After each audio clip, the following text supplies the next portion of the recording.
parole n'a pas été donnée à l'homme.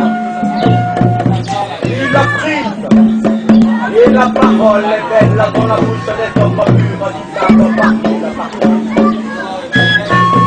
Je veux dire, jongler les mots, porter le verbe dans la folle jubilation de la parole.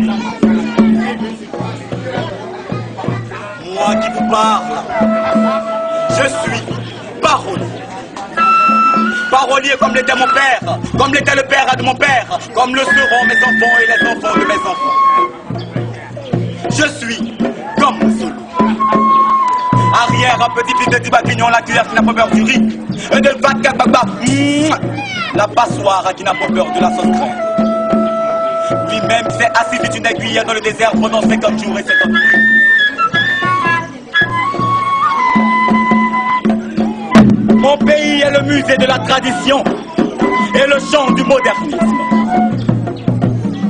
Mon père vient du nord, ma mère est originaire de l'ouest, ma grand-mère maternelle vient du sud, la mère de mon père vient de l'ouest, et c'est au centre que l'histoire de mes descendants a commencé.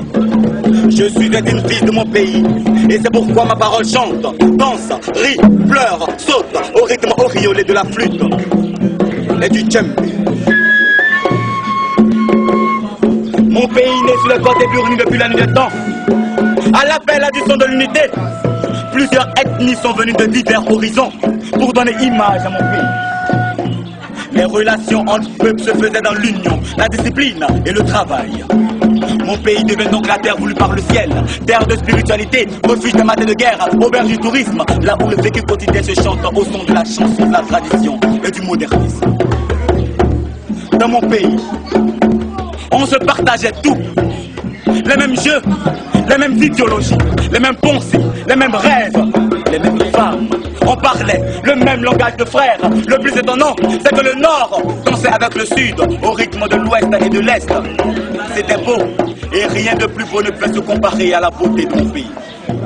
Dans mon pays, il y avait l'amour, le partage, l'union, la discipline.